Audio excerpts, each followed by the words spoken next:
was saying the other night that there is no inside or outside. It doesn't exist. We only use those terms to communicate to the ego. When we've identified as the avatar, when we identify as this personality, this thing with a story, then we are always thinking inside and outside.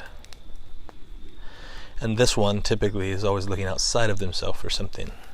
When they begin to look inward, they begin to go on that inward journey, now things outside begin to shift. Things begin to shift. They're still looking at it inside, outside. It's still ego. Only the ego explores what's within them.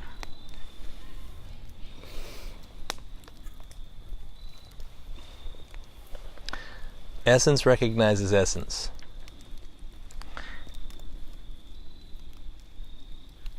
It has no interest in inside outside.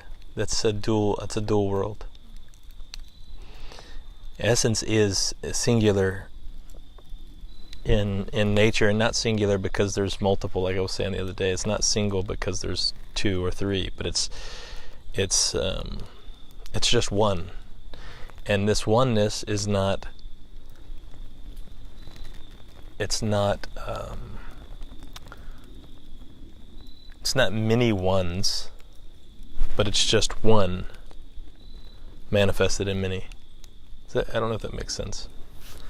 But the reason why I'm sharing this is because there's a certain point when you will stop looking even inside yourself. Satsang is about exploration of essence.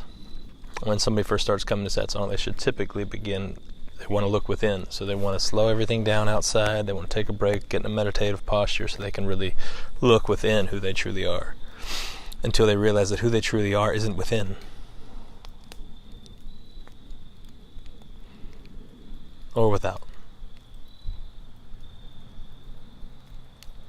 Who they truly are is not the one searching.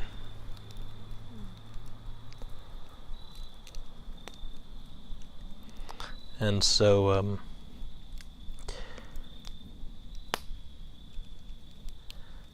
in your exploration, as you guys have been meditating the last couple of days and just spending time in quiet, I'm sure there's things that you've written down or that you want to explore, and you explore those things deeper and deeper, like we were talking about the other day, about your realizing something that was said 6, 8, 10 months ago, whenever it was, and it's almost a year ago it was said, but now it's beginning to be explored or realized and explored. And it's a beautiful thing. It's an enormous thing. But you're not realizing it and exploring it as ego. Ego's incapable of exploring essence. Ego just gets information about essence and goes, oh, look, this. It can use certain words and it can try to communicate, but it cannot actually explore essence. It cannot recognize essence in any way, shape, or form. Because it doesn't actually have a real consciousness to recognize essence. To be able to recognize essence, you have to be aware. You have to have an awareness. And who you are is that pure awareness. So,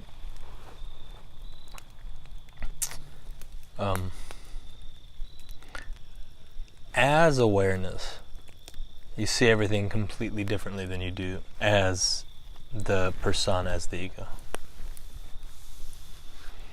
Everything, it's like Austin was saying when we were talking about the experience, being the experience. You are both the one having the experience and the one being the experience, and the experience itself. That, when it's really realized, your words is trippy. And it really is. Everything takes on a different feeling because you're recognizing essence. And so, I wish Brant were down here for it, but to be able to, the ego is always looking to the external or to the form. It's always looking at a form of something. It can't recognize what it truly is. So when I said experience the tree as the tree, instead of having the experience of a tree, you're experiencing the tree as the tree, right? And he thinks, well, okay, then I'm actually, if I were to smoke a tree, then I'm actually smoking myself. And that's not what I said. What I'm talking about is that which that thing really is. I'm not talking about the form. I'm not talking about the energy. I'm not talking about it burning. I'm talking about the thing that it actually is. It is not a tree. Your form recognizes it's a tree. This is what that is. But essence begins to recognize what's beyond that label, what's beyond that form, what's beyond that perceptional experience. And it doesn't just recognize it as an awareness looking outward. In other words, I'm looking at this object and I'm perceiving it, but now I'm experiencing it outside, because remember, there's no inside and outside. So I'm experiencing it here and everywhere as it, because what that tree is me and you. It comes forth from you and me, right? So these types of realizations, hopefully they're happening, and hopefully it's something that is, when it happens, when it happens, it's no longer just information and you just keep going around the merry-go-round, but something really changes and becomes very clear. You see it in a whole different light, in a whole different way. So, that being said, is there any questions? Pour your shades off so I can see you. There you go.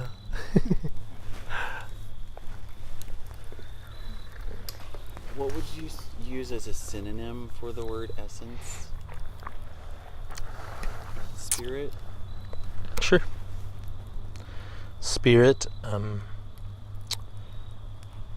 Christ, the divine. And in that particular point that you were just laying out, the reason the tree is not the energy, it's not because energy is still form, still substance, right? And essence is even the more basic, more original than even energy, than even the, because energy is still, a physical something. And so, for using communication terms purely, the essence that it is, we are, that it came forth and is that which is even more original than energy. That's why you would say it is the energy of the tree. Correct. Yeah. All things that are alive because I am in them, because you are in them, because you are that which is bringing that energy to its creative climax. You're bringing that energy into a place of the greens and the yellows and all the different trees and bushes and animals, and it's all coming forth. Everything in creation has come forth from essence, not from energy, from essence. And a tree can get chopped down and you can burn it in a fire, and that energy returns to where it came from and rises up in another tree. This is not, the form will always recognize the form. Essence will always recognize essence. So as a form, you recognize other people, male and female, black and white and Asian and whatever it is. But as essence, you don't recognize the form. The avatar can recognize other avatars. Oh, look, I like that avatar. That avatar's cute. But it's the essence that you see beyond that form. And when you can only see beyond the form when you see beyond your own. When you recognize that you are not the form, but that is simply the avatar that you are animating, you are bringing animation to. Now you as a perceptual avatar can experience those senses and enjoyments and attractions and so on and so forth, but it's coming from a place of, I see what's within you. I see what's beyond just that form. This is not who you are. This is not who you are at all. And as that form's going to shift and it's going to change, both physically and emotionally, it's the mind is going to shift and change that form. It's impermanent. But what is bringing animation to it is not. And when you really begin to understand what is bringing animation to it, now you actually begin to play in that form much more. So that's what I was talking about, playing in the playground. Now I'm beginning to play in that thing, and have my experiences widened, because it's not my experience anymore. It's not just the avatars having an experience in the world, but I am the world that is experiencing the avatar.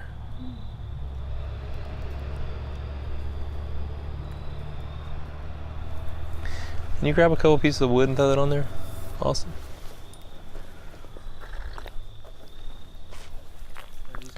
Yeah, just whatever. Because it'll start getting chilly in a minute. That's why I wanted to start that thing. Should I get another? I would put 2 more on there.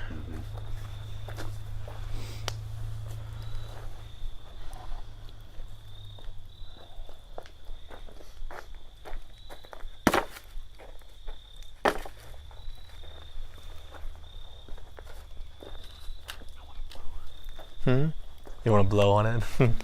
You want to get it going, huh? It'll come. Those boards will catch pretty quick. They burn fast. So, when you're talking about experiencing the tree as the tree,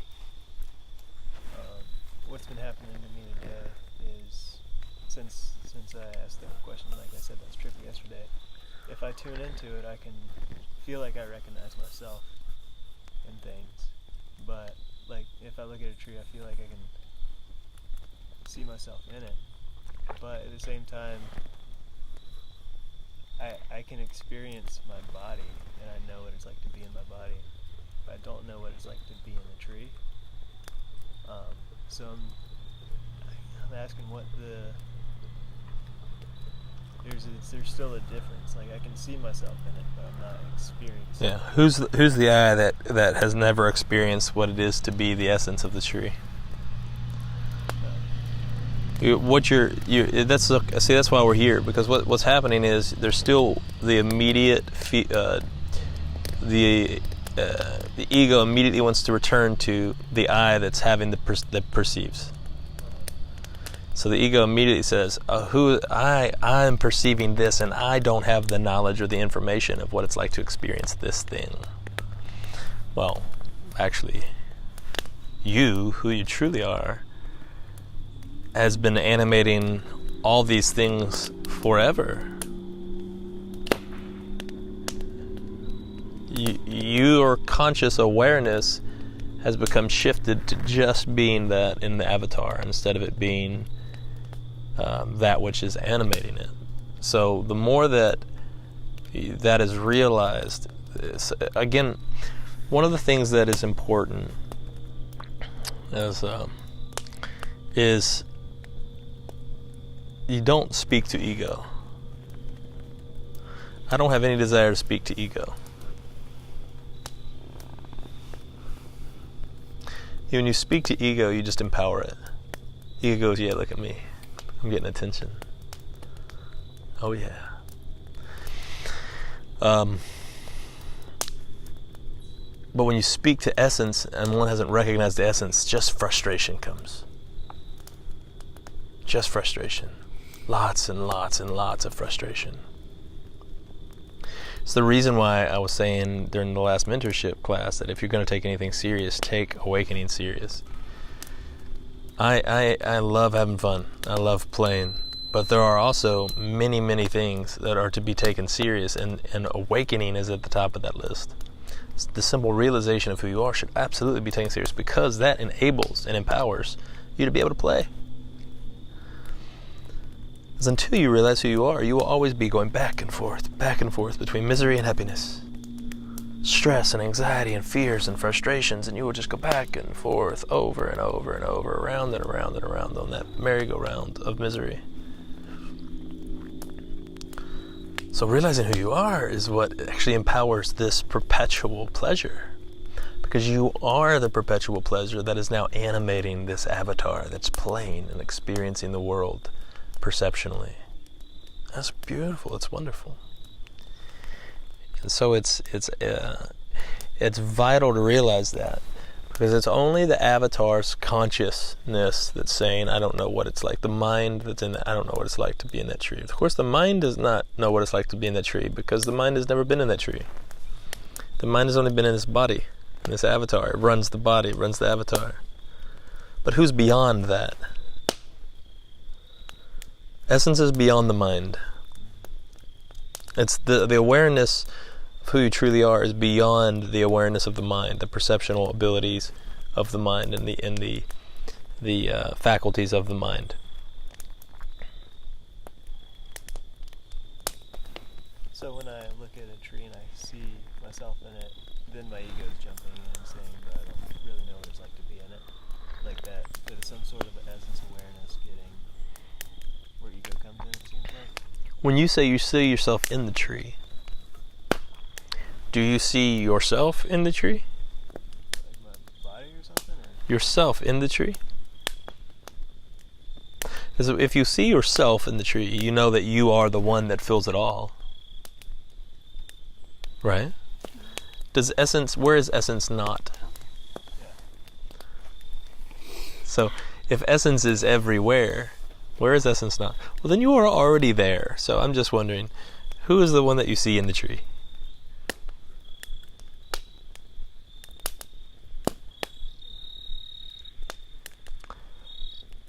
Or as the tree, do you see Austin?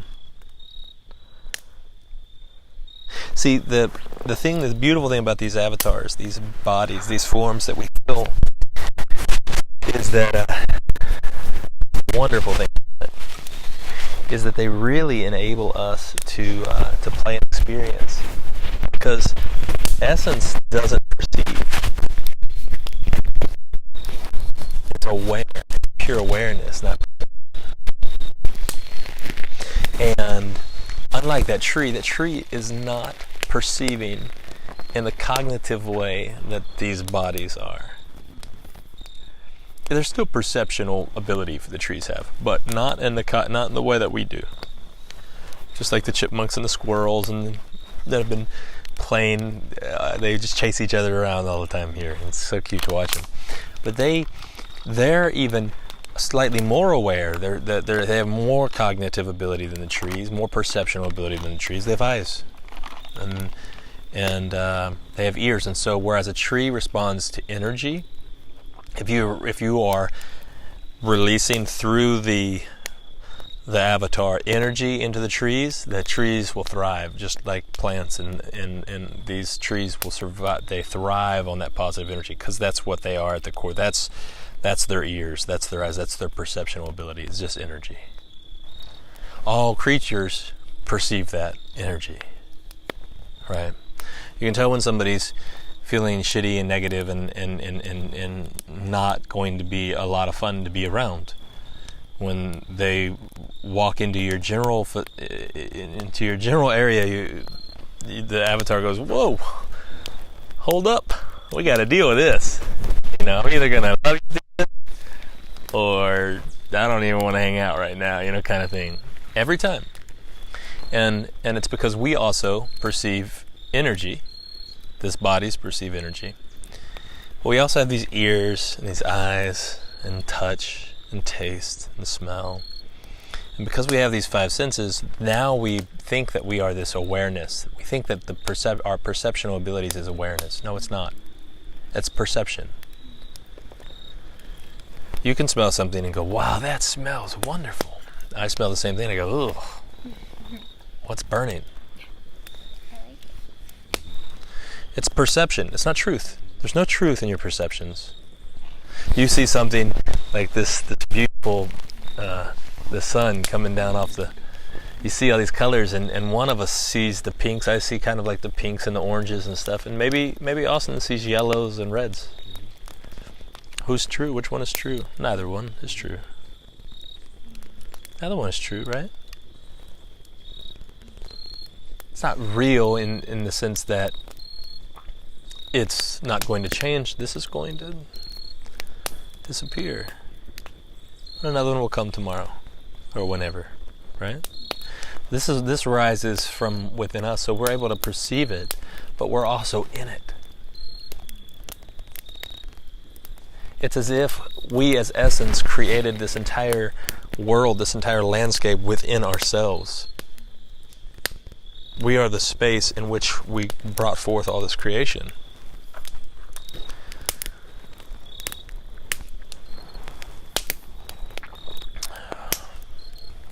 Can you see the difference there, Elston? As you were talking about the difference, you see the difference in what I'm communicating, what I'm saying, versus what you were talking about? Yeah, I think so. Okay. So what you're saying sounds so beautiful, and I had kind of a download one moment where it was like I experienced or saw that how God was love and how he filled everything in the earth and the streets and the dogs and all the intimacy and all the love, and it was just like for a flash I kind of saw or felt and knew how connected and close and intimate and how he was in and held everything together. But I haven't recognized that I am there too because I can relate to that, yes, because I kind of like felt that or whatever, that God does that. And maybe in my head I'm like, yeah, I feel everything. Yeah, your mind at a moment of elimination. But most of the time I'm like in the body, feeling, like perceiving. Mm-hmm. So I'm understanding what you're saying, but Mm-hmm. I want to experience Yeah, that. you are not there with God in the beginning. There is not your spirit and God's spirit.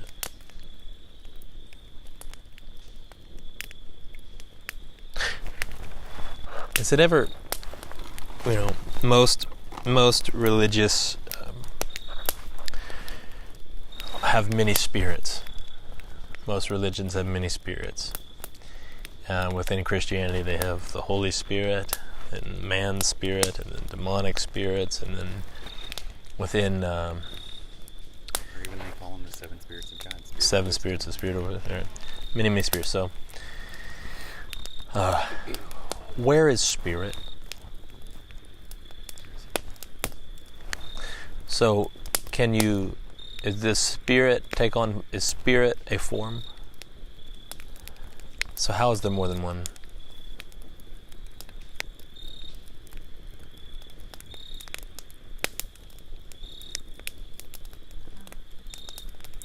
It's the reason why in the Bible it says there's one Spirit,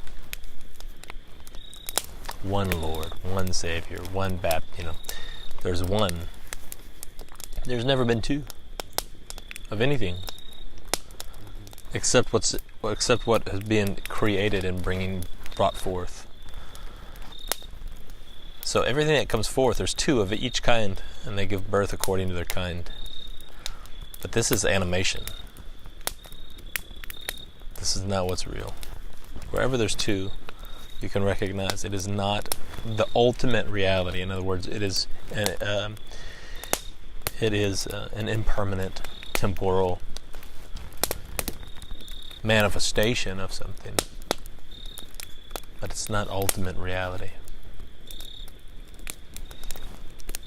You are not with God.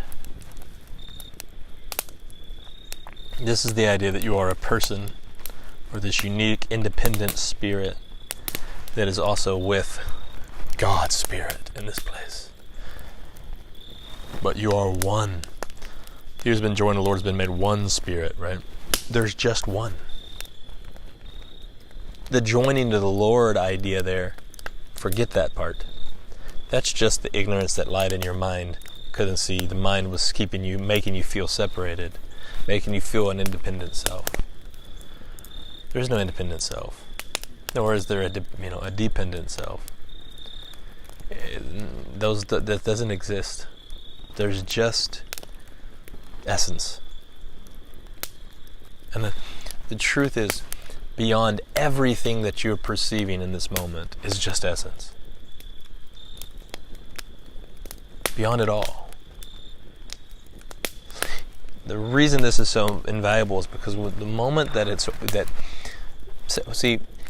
if I say this, your ego doesn't want this. Because this means the ego's disappearance. It means the ego's on the way out. The ego and the avatar are two different selves. When I talk about your true self, I'm talking about essence. When I talk about the avatar, I'm talking about that self that you're actually animating, bringing animation to. But you've realized that this body, this form, this thing is not you. The mind is not you. Its perceptions are not you. They're not true. And so it's not moved by the outside circumstances because it's an awakened thing. However, when you have not realized that you are that which animates it, now you take on a belief. One of the easiest ways you tell that you are awakening is when you have let go of your beliefs. So many times people are believing more and more things, and they say they get in revelation, but they're actually, revelation is adding to them. No, revelation has never added anything. It strips away. Revelation is removing beliefs, not adding beliefs. Revelation is moving identity, not adding identity. And so when this avatar begins to see this, and I am my story, and it begins to look at it, now it begins to believe that it is something more than the essence that is bringing animation. Ego is just a belief. Austin is a belief. David is a belief. Beauty is a belief. It's just a belief. It's not even just a name or a label. It's a belief. Every label is a belief. White is a belief. What if white is orange? And we just didn't know.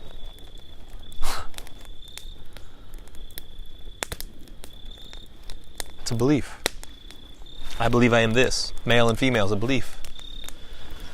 I'm not talking about the physical anatomy. I'm talking about what lies beyond that. I believe I am a woman. I am this. No, you are not this. You are so much more than this. You could say, I am animating this beautiful feminine body. What? That's wonderful. That is awesome. You realize that you get that. I, me, we, one are animating.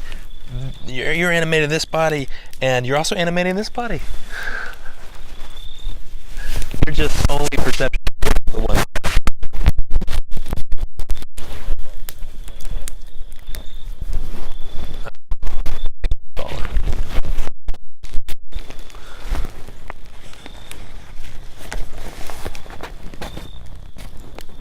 And your tape's gone too.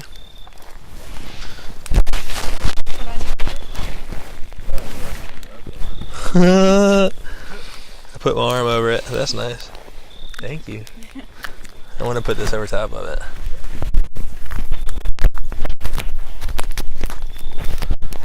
See if it helps. Alright.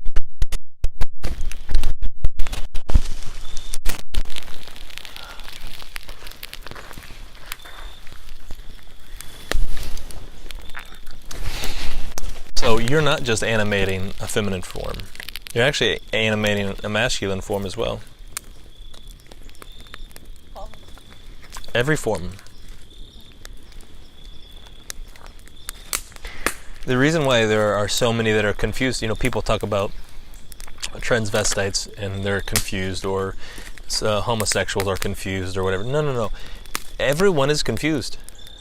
Every person is confused because they've identified first as a male or a female. And the ones that go, I don't know, I'm in a male's body, but I don't really feel like a male, they're confused because they actually they're trying to pick and decide which thing that they want to be, but they cannot be any of it.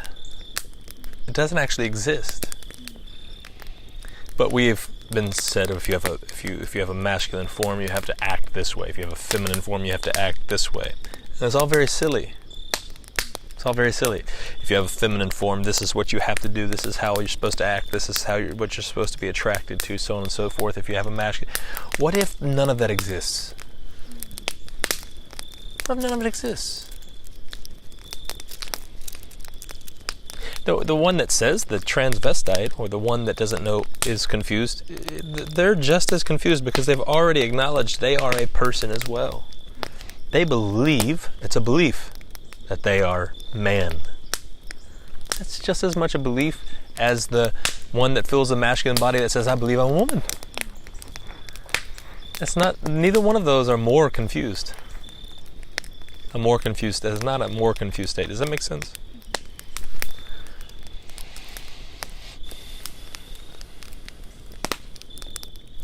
But ego can't see it. Ego cannot see it. It is always looking just at the form, perceiving, and believing that its perceptions are correct.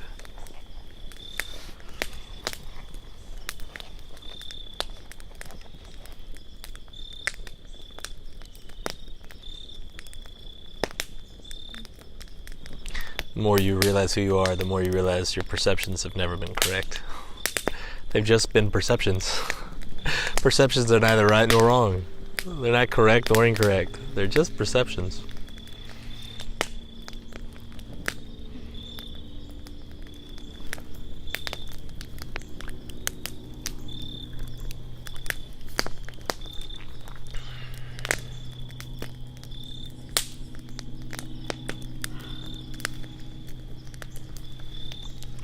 Yeah, you're speaking to some of the very things I was sort of meditating on, and so it's great, timely. I was reflecting on as he was asking his questions and you were responding. I was reflecting again, kind of on my experience with the sunrise. You know, because it was sort of if somebody had asked me what I meant of the way I was experiencing the sunrise, my mind wouldn't have necessarily had the language for it, but there was very much a visceral awareness experience that, like I said, I just sort of stumbled into, and I'm sort of observing kind of within that these sort of awarenesses are sort of trickling in and around. It's occasionally illuminating, popping, into my mind. But I was talking with somebody, and they were encouraging, going within, and I asked them a question. I was like, well, when you're going within, what are you looking for? And because for me, and even the invitation to go within, I was genuinely asking him, because this was something he was fairly practiced at. I was like, what are you going in looking for? Because I haven't found myself doing that, and I'm open to, the value of doing so, but I appreciated what you started out with, because ever since the revelation really set in me, set in my person, in my mind, in my heart, of my oneness with God, I spend not no time, but so much less time ever than that used to just dominate the existence of David internally, like introspection and like digging and examining, and I have enjoyed David has enjoyed the fruit of the awareness of that oneness with God, even if it started out as a mental awareness of just being in the moment, just flowing, just doing, not spending nearly the time, kind of deciding, like you were talking about, not making a decision, just doing. And it was interesting because the conversation that we were having was, he was actually asking me more about how I kind of got to the place that I was at, and he was like, well, okay, well, I'm gonna go meditate, and really go within and really listen. And so I was genuinely asking, what are you going in and listening? I've enjoyed David has enjoyed the ease that has come with just the awareness of oneness with God and just kind of flowing. So I actually appreciated that you were actually bringing us back to that that higher awareness place than even some of the practices that you're encouraging, but still the recognizing the thing beyond. Because I was writing down for me, it's like it's the mind and the ego is the one wanting to understand or wanting to teach or wanting to coach or wanting to have something to say or to do. And so, yeah, just kind of even setting all of my mind aside even and not saying like there isn't something I need to go digging for to understand because that's just my mind wanting to understand, and allowing the kind of just the saturation, sort of the exploration environment, and like you, I feel like sometimes I'm just sort of soil and you say things and they plant and they land and then I see their fruit, show up later. But I really do purposefully not set my mind to go digging anymore. I feel it. I feel the strife that comes with the reach and the dig and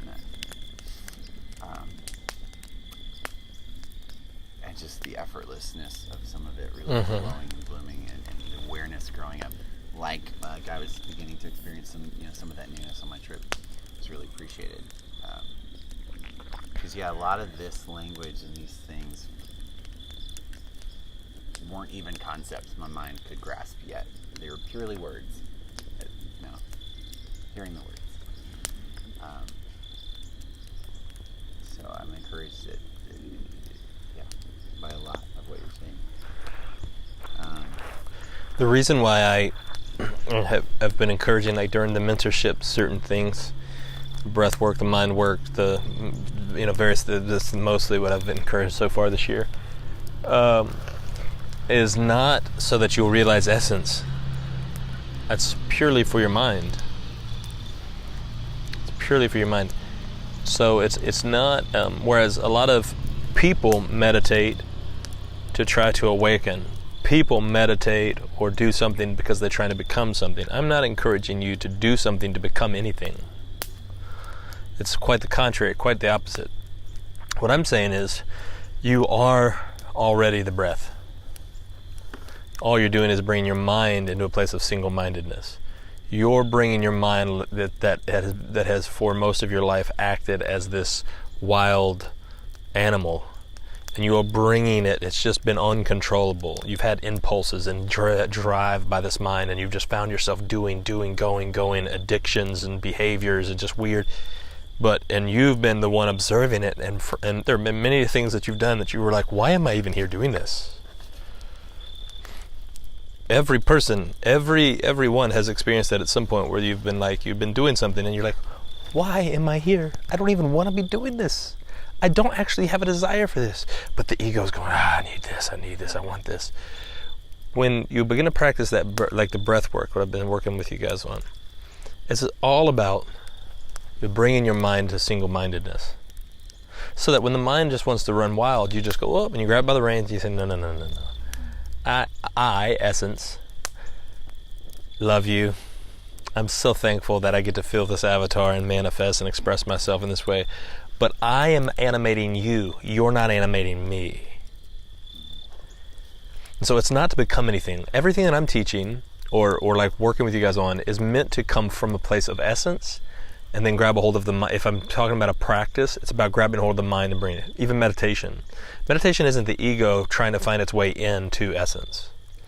It's essence realizing. It's in the realization of essence. It's simply being the stillness. So all it is, being the stillness that you are, and learning to bring the perceptional you, the avatar, also into an agreement in that state. Because you can know who you are, but if your mind is just running rampant, and your avatars, it's as if you have two personalities. There's me, and then there's this thing that is just running wild. Well, which one are you? You're the one animating it. If you were not there, Avatar would just... You've seen the movie Avatar when he gets woke up out of the chamber and the blue avatar creature that he was just goes whoop and just falls flat. Or even if you've just seen like somebody's dead body, like Like, I remember Mm-hmm. when I saw my best friend's dad's body, like, it's so clear that was just his body. Yep. Yeah. Not them at all. No. Not them at all. Not them at all. So we're in the realization of essence. Now I'm demonstrating some things and wanting you guys to work on and practice things like the breath work, so that you're bringing the mind that is controlling this avatar, that's moderating blood flow and movement of your fingers and all of it. You're just bringing your mind into a place of agreement with you, so that you can, because there's so many things that we haven't realized, that you might not be aware of as essence, that you're capable of existing in and participating in just that one manifestation. There's so many things beyond it, and we've missed them because we've still in some way identified by our past, these are the things that are possible for us. But this is not who I am. And so we begin to realize that's not who we are. And in that place, now you can begin work, but from a place of essence, not a place of ego trying to get into. There's an enormous difference there. Religion is, I'm doing something to become. I'm saying you already are. And now you can practice these things, and all you're doing is bringing that mind and body into a full agreement with who you already are, what you truly are.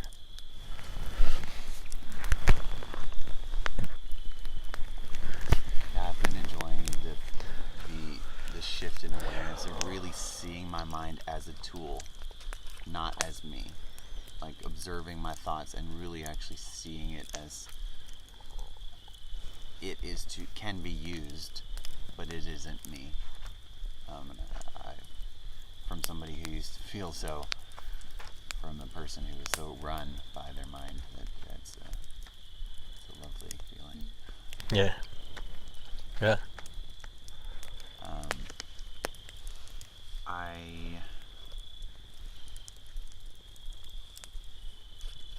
So, raise your hand. Yeah, let me know if I need to stop. But I was writing, and this will sort of segue into a question I wanted to ask about. I wrote, everything is experienced within, but within the avatar. So within the avatar, what is experienced is information. Purely through the senses that are provided in the avatar, information is, received, Mm-hmm. and then it's interpreted internally. Just like you're talking about, like the sunset. Mm-hmm. Same information is hitting the eyes, interpreted differently. One sees green, one sees red. Mm-hmm. And everything seen came from within.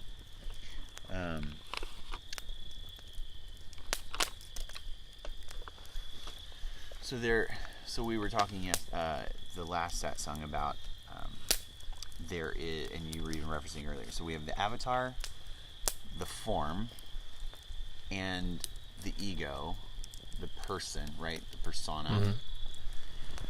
And the ego has the mind. Mm-hmm. Where in all of that does the heart fit? I know we know of verses from the Bible that talk about as a man thinks in his heart, so is he. So the heart has a mind, if you will, and I believe that we make a distinction between the egoic mind and even that, but and I know feelings follow thoughts, which would still be persona and ego, but when I think we've all experienced, I believe, where something feels like it's originating from somewhere else than here. And I think we would probably call that the heart. Where does the heart, where people feel a passion, or where we talk about inspiration coming from and things like that, how does that fit in and with those avatar, the persona, ego, and then like essence? Well, the ego is perceiving certain things. So the ego would say, I love you. All right? Essence is the love that is being experienced. Essence has no need for passion. It is in and of itself this stable, permanent, eternal reality that fills all things. Now, passion exists in the avatar. Passion exists in the avatar. And a lot of what we've experienced is as the ego, the one with the story.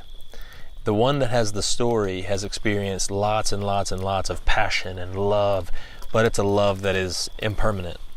It's a love that seems to come and go based on how things go, or the situations, or what things look like. The love that you're talking about, when you're using the word language from your heart, is the avatar is expressing hate. Like for instance, Jesus says, "Love your enemies." The ego is incapable of loving its enemies. You are my enemy. I'm not supposed to love you. But when who you are in the animation of this avatar, from within, it is this avatar saying, I want to be able to express love to this other one. I see myself in them. Yeah, I've said so many times for years and years, your enemy is only your enemy because you have not yet realized that you are one. So, if you're going to make a distinction, it's only because the mind has worked in tandem with the memory, and so you think of mind as ego, whereas you think of heart in association more with spirit. Okay? And so, if your mind wasn't functioning from a place of memory alone, you wouldn't have the same thought even about it being more of a maybe not negative, but having to differentiate between your mind and your heart. I don't know if I'm being clear.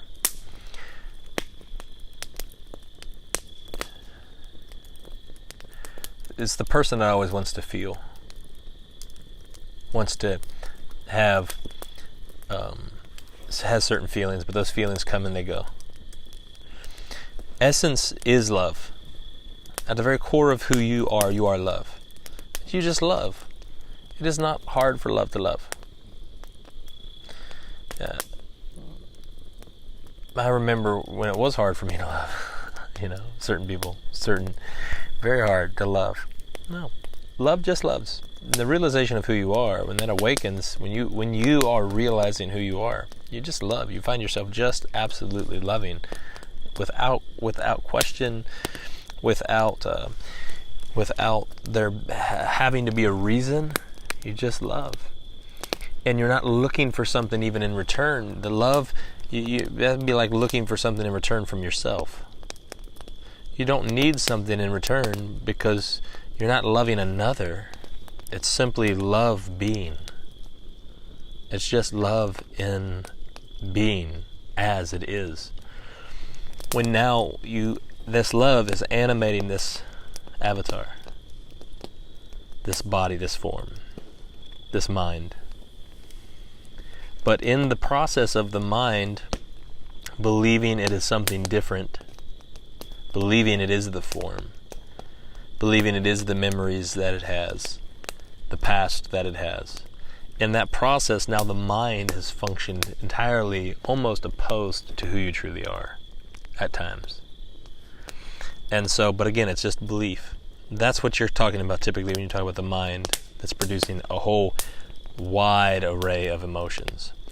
When you're talking about their heart, you're just talking about essence. Essence just loves. That's not the place where passions and things like that come from.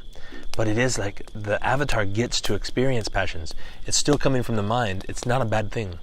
It's not a negative thing. It's neither negative nor positive. It's not bad nor good. It just is. And the avatar gets to have these experiences. This is one of the beautiful things about manifesting and animating this form, is that you get to experience these things. They're wonderful. They're beautiful. But if you haven't recognized who you are, now that same thing that is wonderful and beautiful, it's now topsy-turvy. Now it's up and down. Now it's right and it's wrong. It's good and it's evil. Does that make sense? All you're talking about is when you really realize who you are, everything is functioning what we would say is from the heart. The mind is just running the background programs of your body.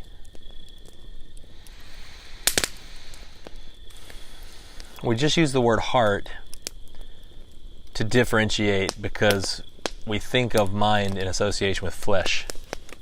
Especially within Christianity, they think of mind in association with flesh, but there is no flesh. There is no flesh and spirit. There's just essence. Even the belief of ego, it's just an illusion. Anything that is not essence is just an illusion. It's not real. It's a belief.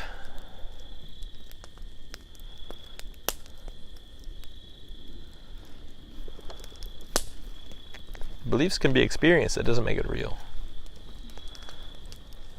You can create all kinds of things in your mind and experience things even though it's not actually happening, can't you? You can believe something in your mind so strongly that you actually believe this thing is taking place even though in actuality it's not taking place at all. Create a narrative. You're creating a story. That's what the ego is good at. It just does this continually. The whole time actually the belief just adds one belief, adds another belief, adds another belief. This is what every religious system does, is they're trying to encourage the ego with beliefs. You need to believe. It's actually the opposite. You need to let go of your beliefs.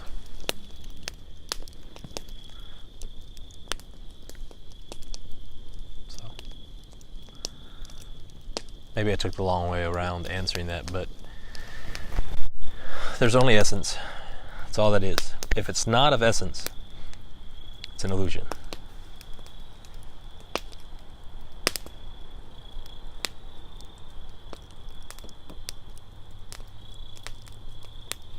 So when I'm in like a coaching dynamic, I'm used to listening for a lot of the things that people are dominated by originate purely in thought and often are fear-based, those kind of things. And there's a different sound to something that originates deeper, more of a heart space. But still, that's still ego, that's still person. Yeah, everything none of those things are present.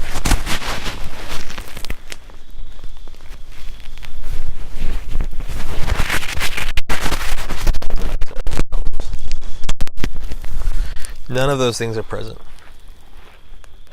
Just realize that when you're in a coaching space, that the avatar is coaching another avatar.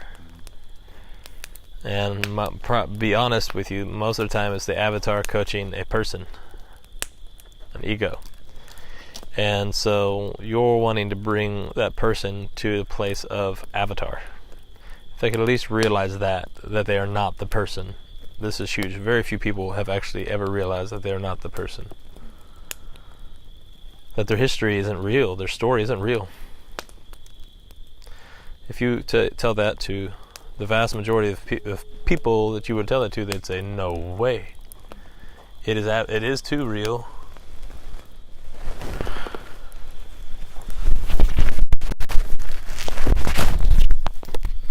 They would say, "No, it's too real,"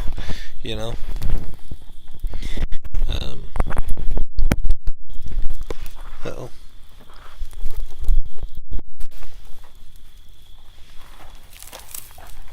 I dropped it.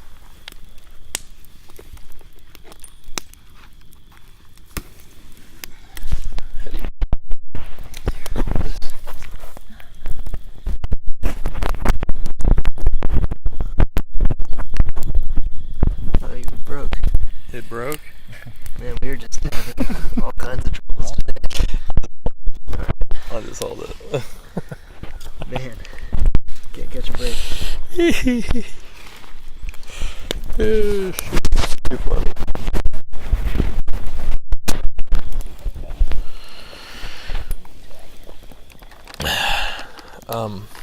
What was I saying?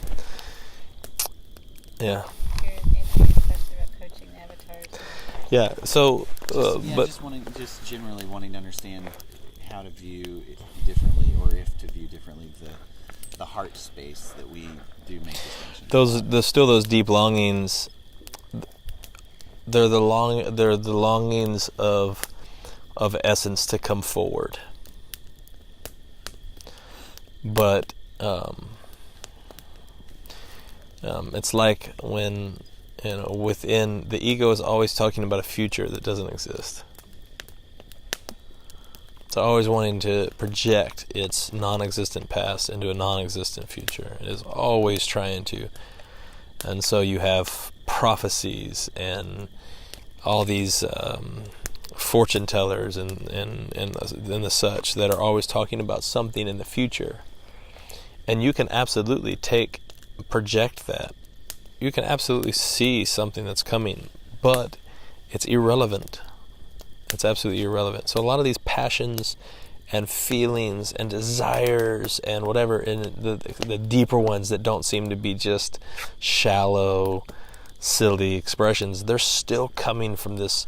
They're coming from one of two places. Either the belief structure of who I am. I think that I could do this and really change the world. Well, that might sound deep, but it's actually not. How many of those people have actually changed the world? The world is impermanent. It's always changing. That's why it must burn. Everything that is illusionary will burn. And so, but who you are is calling forth to who someone actually is. In other words, it's almost like, again, like I say all the time, we're having a monologue. It is essence calling forth to itself to awaken within the conscious state of this avatar.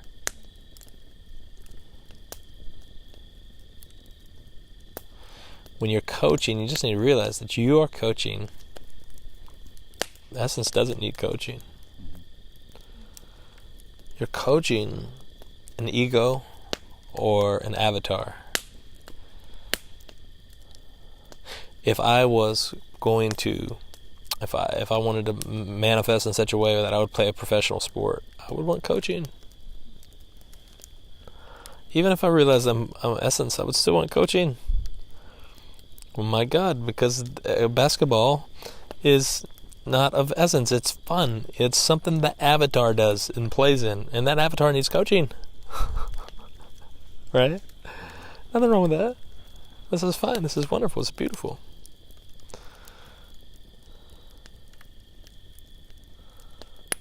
Nothing wrong with that. Nothing wrong with those desires and those things that the avatar is like, yeah, I want to do this. Nothing wrong with that. This is great. This is beautiful. When you believe that is real, in the sense that it's moving you, I want that. Now it doesn't happen. You're like, oh, nothing works out for me. Now this is ego. This is not avatar.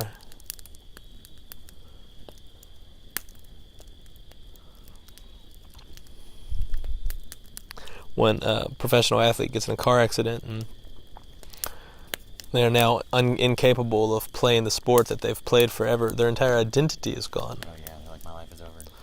Everything that I've lived for and everything that I've worked so hard for is gone. My life is over. As I've known it, they enter into deep depression. Because they were the ego that is identifying as this form, and what the form is capable of doing, they did not realize who they truly are. In the realization of who you are as essence, you could have manifested in that avatar and played that professional sport, and when that thing happened to that avatar and the body of the avatar is a little jacked up now, you would just be like, oh well. And the interview says, well, how is it that you're not upset? Well, no big deal. It's not me anyway.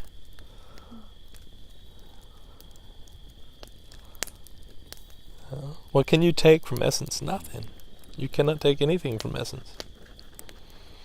This is the difference between avatar and ego. Ego is always going to lose. It always has something to lose and something to gain.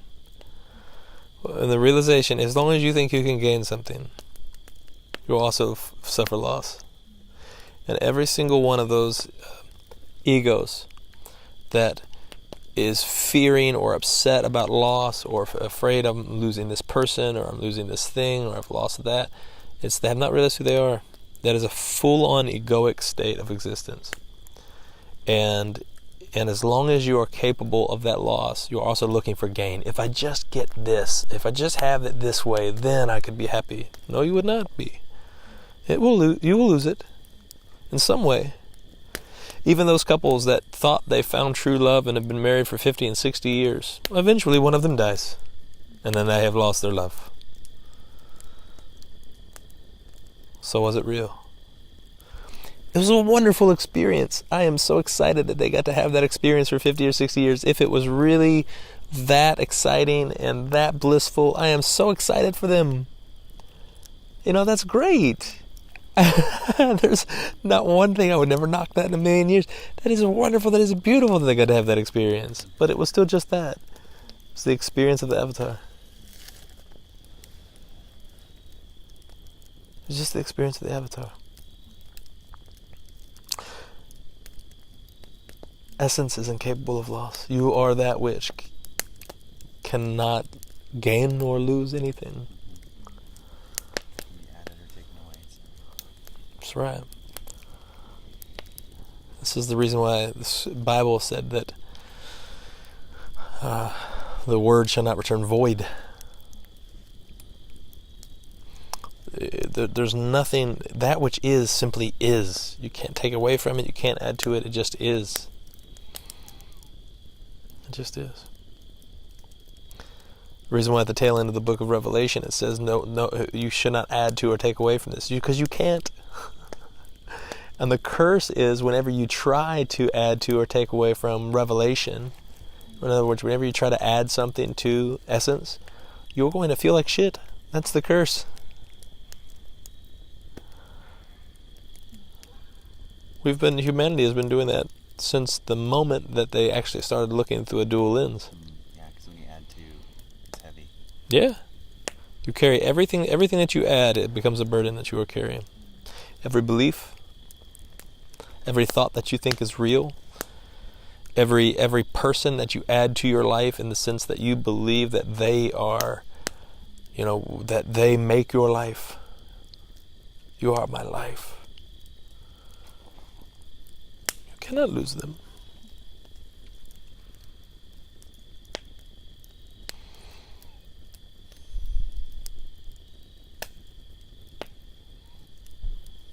Austin, did you have anything?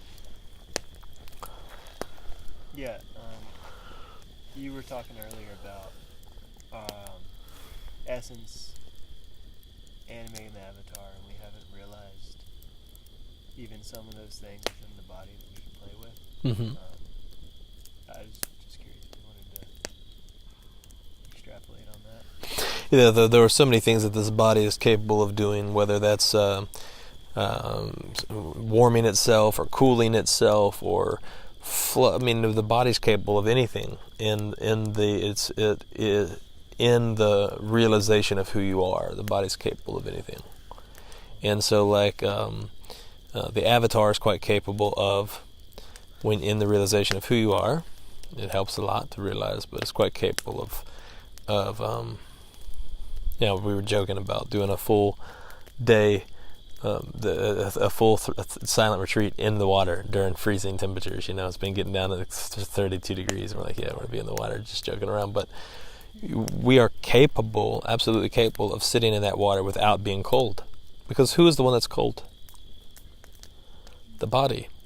Now, what if you have full reign over your mind? The mind that's sensing that I am freezing, I'm cold. What if you have full reign, and you can tell your mind, and you can bring your mind to a place where it feels warm? Right? So those are things that you can do in meditation. You're bringing that mind, but the mind first, before you could ever do that, though, you have to bring your mind to a place of single-mindedness. You have to be able to rule over your mind. Avatar ruling over the mind. So, maybe many opportunities we have where it snows, we'll go sit naked in the snow and meditate, see how long you can handle it. We'll play with that. But right now, just stay where you stay in the breath work. Yeah. Yeah. But there's lots of things. There's no limitation upon it. I mean, anything. There's nothing is impossible. Literally nothing is impossible. That's the playground. Because we create all. It's come forth from us. We feel it. It's within and without. Like nothing is impossible. And we're manifesting in these very unique existences so that we can experience that which was created and came forth and play in it. But nothing's impossible. If you are a limited being, have you realized who you truly are? That's what I say, even with coaching and stuff. Some people want to build a business. Build a business. Realize it's not real. Some people want to be actors. Let's act, but realize it's not real. They want to tone the body and make it be a bodybuilder. Okay, great, but realize it's not real.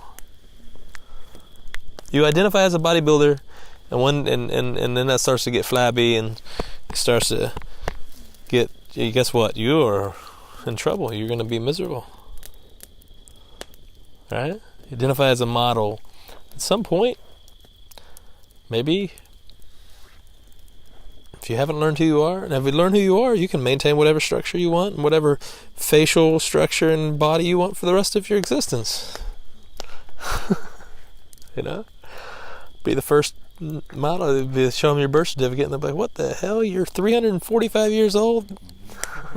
This is a fake. And you'd be like, no, I'm 25. I was born in 2097.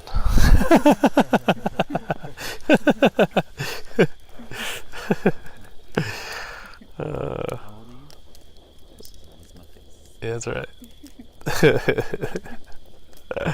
Nothing is impossible. So whatever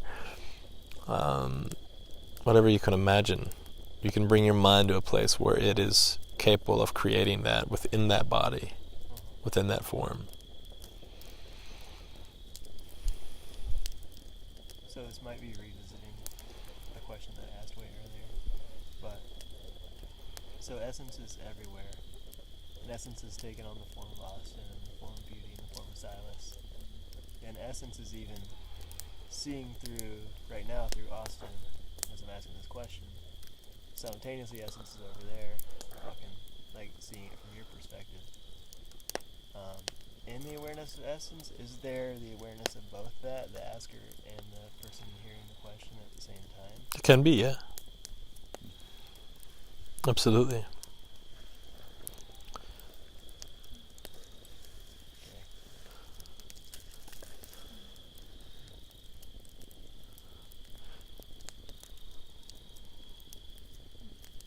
Awareness is not a physical trait.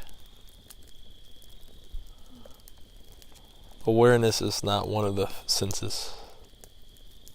It's not physical perception.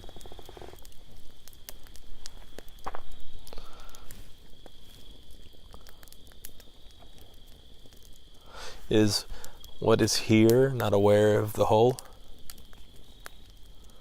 Is the space that right now these forms and this fire is sitting in, is the space not aware of everything?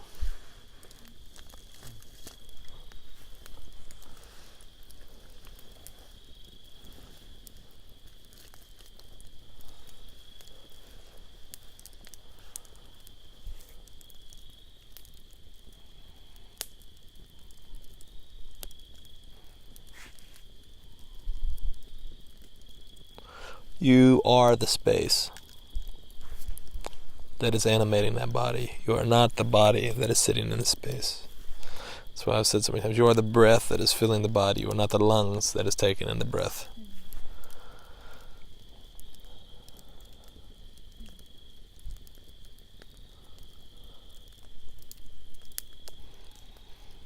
So as we do the breath work, as the breath enters the body, the breath is taking the mind and saying, you're going to be aware of me. You're going to focus on me.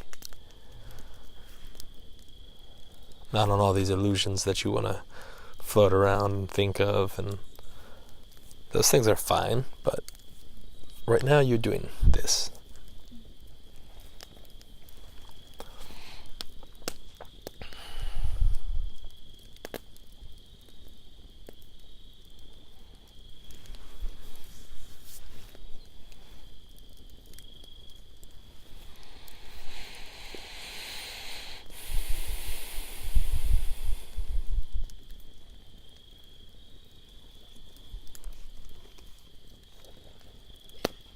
I was walking around earlier and just sort of marinating on my mind was sort of marinating on some of that.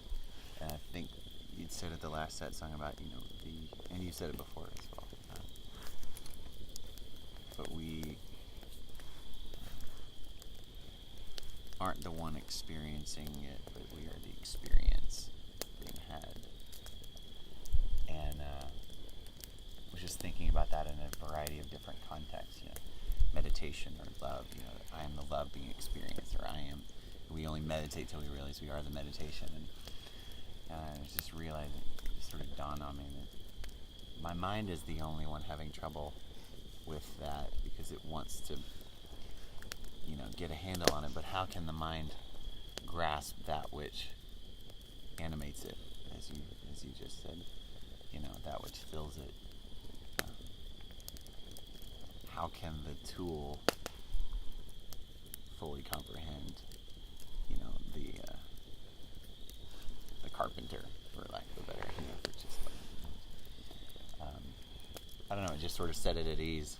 As it's not necessary for my mind to understand. Yeah, it's secondary at best. Yeah.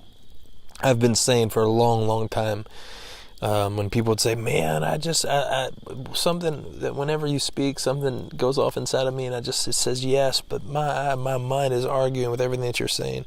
And I've been saying for a long time, you've heard me say this for a long time, but your mind is not my target. Your spirit is. Now, I'm just calling forth to who you are. I'm not speaking to your ego. I'm not speaking to your mind. That's why when someone asks an egoic question about the past or about the non-existent future, and they're asking these things, and I just bring them back. I bring them back, and it's, oh no, answer my question. It's a simple question. It's such a simple question. I mean, just answer my question. I'm not speaking to you. I'm not going to answer your question the way that that's not really what you want. There's a bunch more wood behind you. Yeah, still a bunch up there.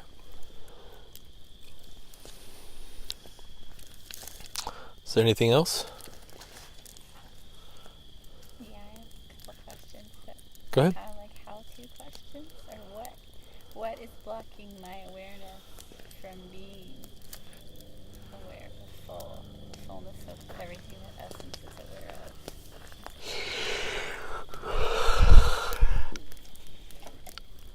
Just your belief.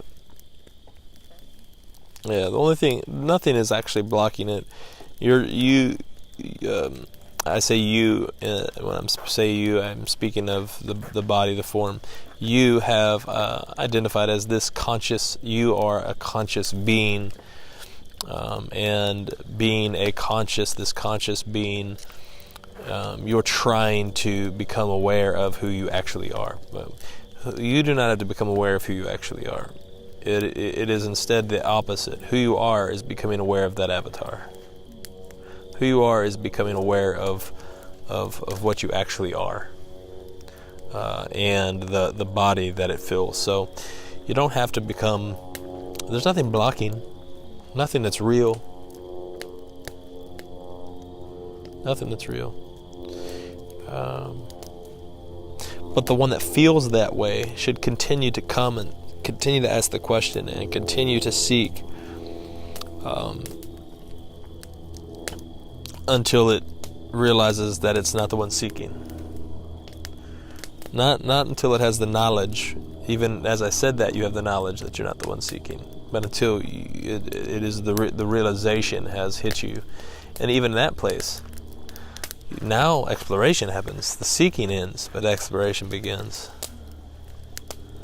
The ego will always seek until it finds. Once it finds, now it explores.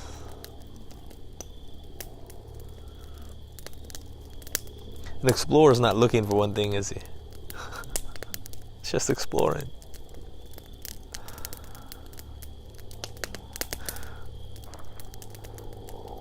Yeah, if you're looking, you're hunting. If you're looking for something. Mm-hmm.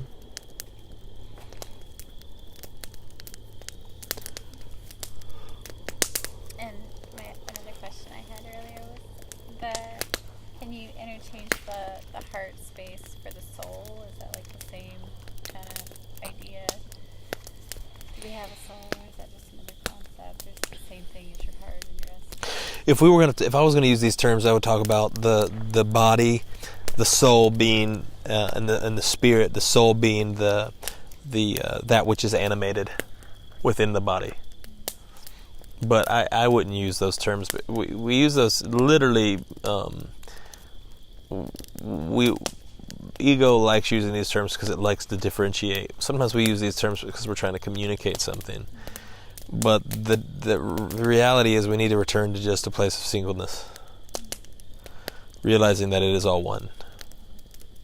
That there's nothing separate from essence.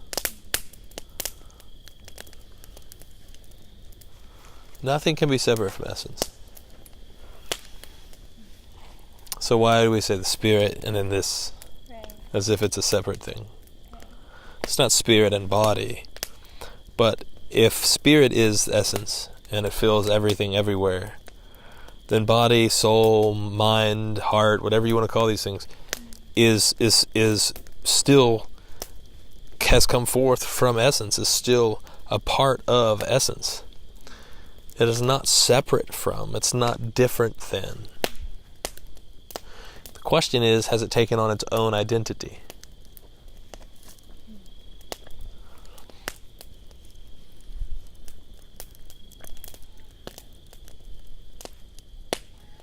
Would the soul be akin to when we speak of the water and the individual waves that are seen?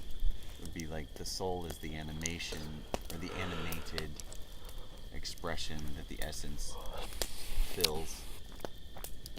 You can, if that helps you see that, you could say that. But the bigger thing is obviously to realize that the wave is not separate from the water. It is just the water. It is just the ocean.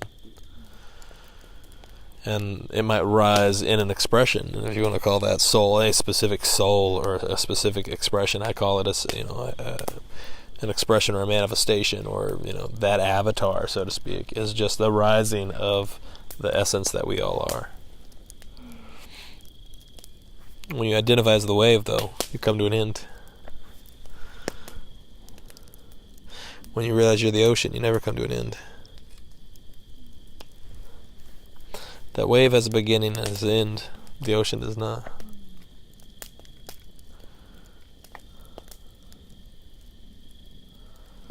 This is what I mean by identity and beliefs.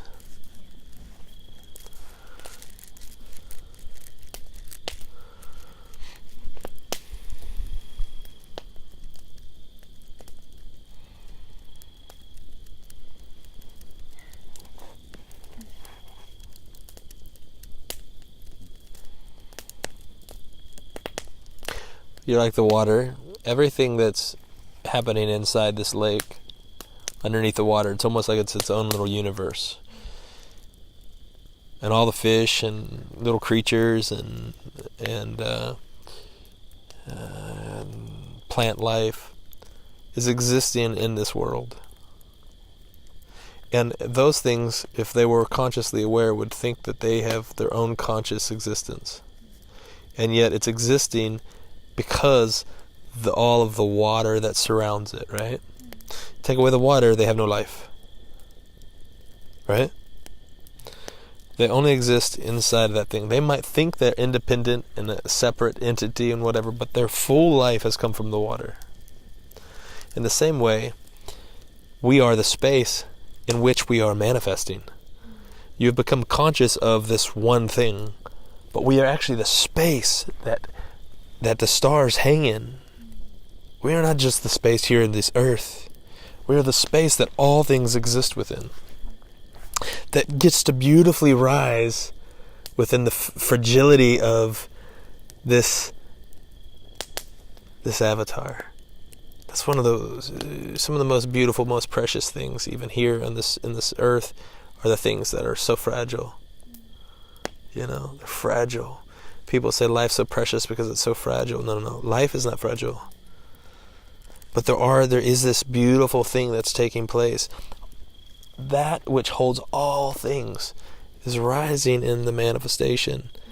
That's Austin, and as beauty as David.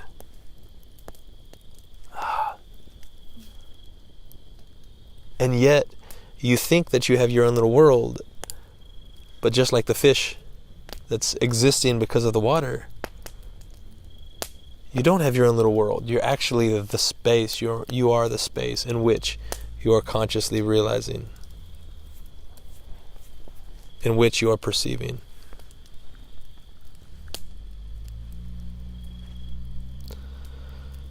It's beautiful.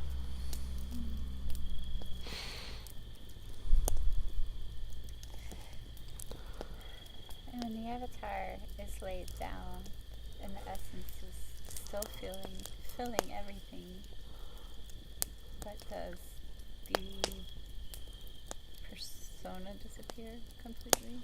Or Well, typically what happens is the persona begins to vanish.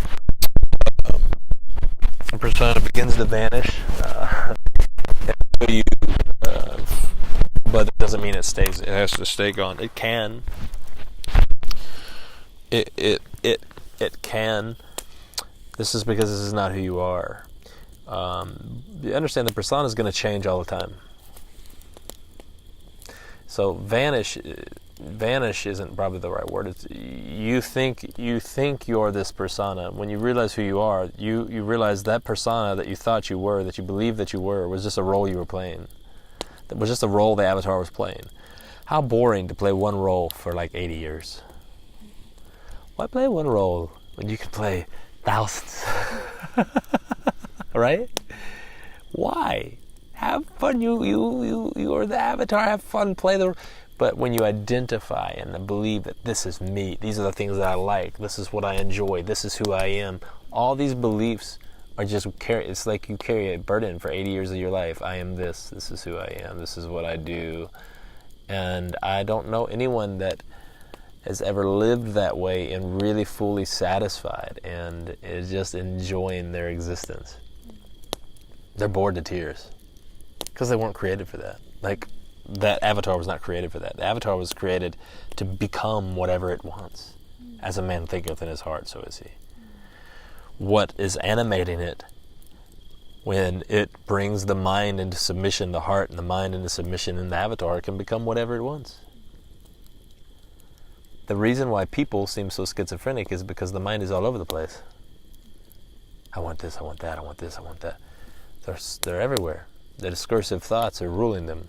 And so they don't ever actually become one thing. Does that make sense?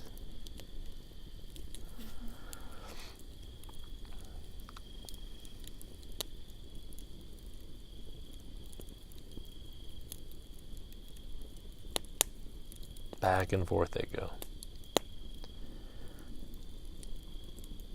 But you've never been, that's not who you are. You've never been that one.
Is there anything else tonight?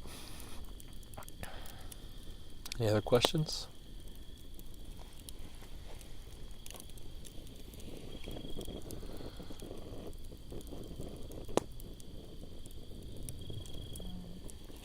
That's a question. I know I just felt like I was wanting to maybe revisit the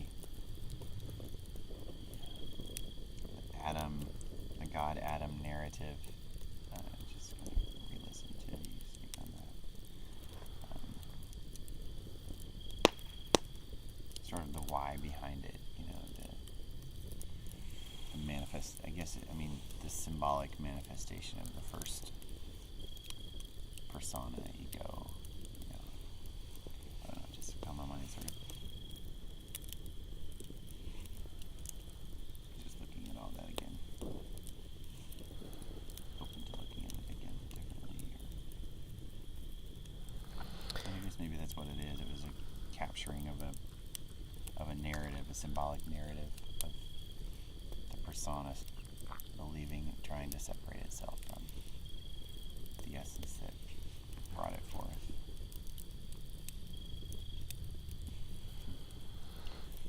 Didn't have a formulated thought, just kind of sort of sitting with some things. Because it used to be like the quintessential defining starting point narrative, for all of life having its meaning came from that, all of the dictates of purpose and everything that follows started with that seed story. Sure. Yeah. Well, that's really simple, but it's also probably pretty lengthy. Sure. The simplicity of it, everything that is really simple. Really simple.